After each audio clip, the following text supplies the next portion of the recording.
This is Brad Culp with Lava Magazine. We're here with two of the finest athletes from Belgium. We got Sofie Goos and Tine. They've both been having an amazing year representing the UPlace team, a new squad. Tell us a little bit about the formation of the team. You guys have the loudest kids out there. It's hard not to notice you guys. How did the team come about, and what's been the best part about racing on a team? Sofie, we'll start with you. Last year there was only one athlete in the team, and since this year there are 6 athletes. There were 7 with Rivalry, but he finished doing triathlon in May.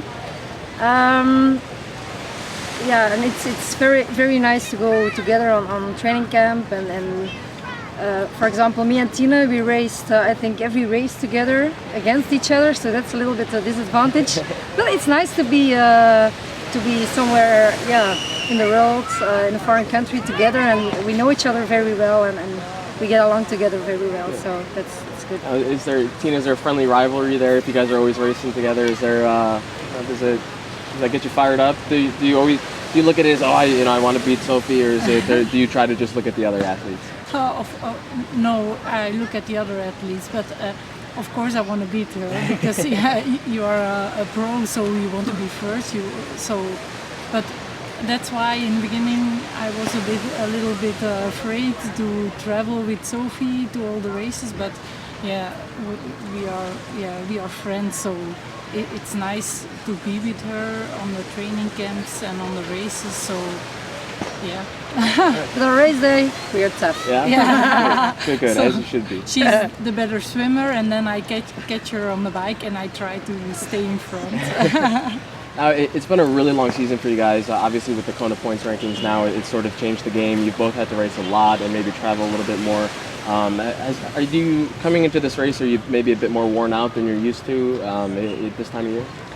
For me, it's not, because last year I did Cozumel, and after that I stopped for I think 1 month, and I only did my first race in April, so I had 3 months no racing. So for me, it's no problem. I think for Tine it's a little bit different because she started early. Yeah, I started in January with the 70.3 in South Africa, and I did then 2 Ironmans, Ironman Texas and Ironman Lake Placid, but last year I did 2 as well, so I think it's about the same, so I don't feel too tired to start a race here in Kona, but I think next year it will be better because now we know how many points we need. So now this year it was a bit of a search, we thought, after Texas I have enough points, but then all the girls, they start racing and then you have to earn more points. So I think next year it will be better, how many points you need. Sofie, you had a back injury in the race last year and were forced to pull out. What is pulling out of the race and not being able to finish? Does that get you a little extra motivation? Are you hungrier this year because of that? Yeah, the back problem won't happen again this year. It's all solved now.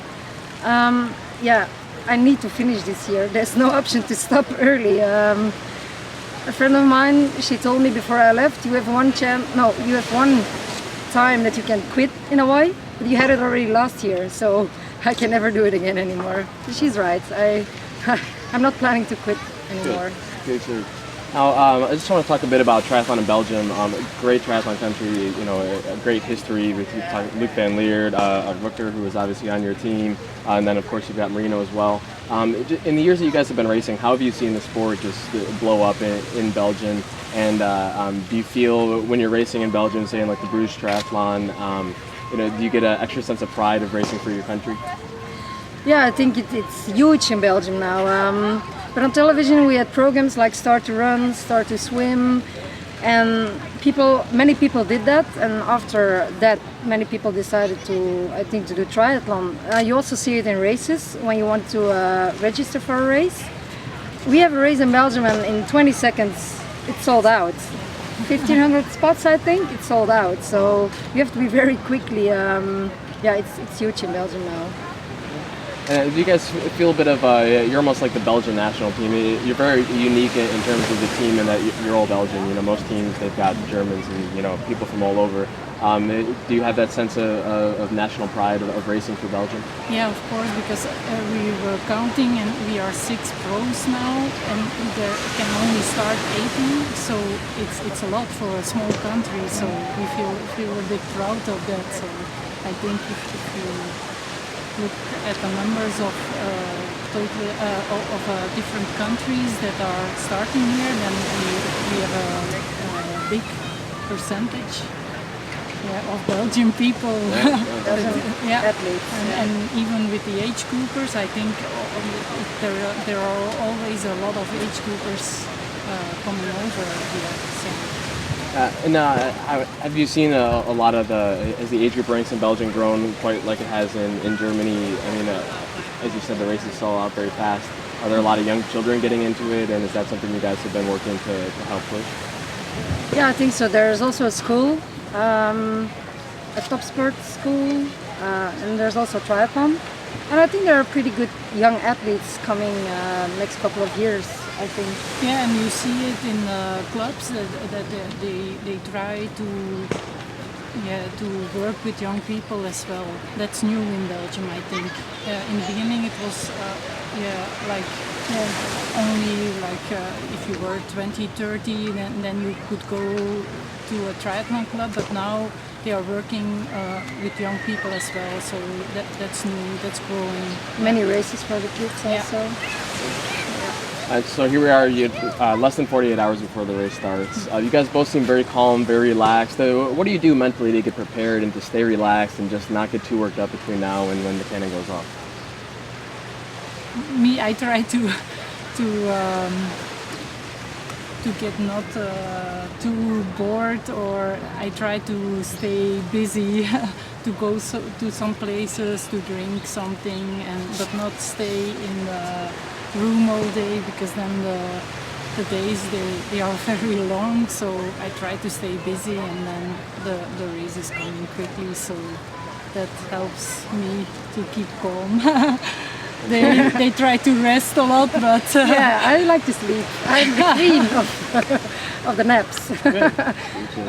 Yeah, I'm pretty relaxed too. I don't like to see all the other athletes too much, because they all look so fit and wow. I think you both look pretty fit, if I'm not mistaken. Yeah, but I think the other looks always fitter than I am. I don't know how it comes. So I don't want to see them too much. And lastly, and this is the most important question, because I have to ask you, you're both from Belgium, the best beer producing country in the world. What is the best beer in Belgium, in your guys' opinion? It's difficult. We have a lot of great beers. I like Leffen a lot. Yeah? The light beer from Leffen. And if you like it a bit stronger, then you better choose Duvel. Yeah, they have plenty of strong beer. So I think you guys will both be drinking Belgian beer on Saturday after you finish? No. I'm not a beer drinker. No? Mostly after a race, we're sitting in the couch the whole night. We cannot sleep, we feel messed up. No, nothing on Saturday, on Sunday. Sunday.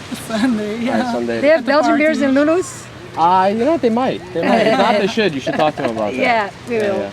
Great. All right, once again, that's Sofie Goos and Tine Dekkers, two of the best athletes in Belgium, representing the UPlace squad. If you haven't gotten a chance to check out their team, is it UPlaceTriathlon.com? Yeah. UPlaceTriathlon.com. Check out the team and learn a little bit more. Thanks, guys. Thank you. Bye.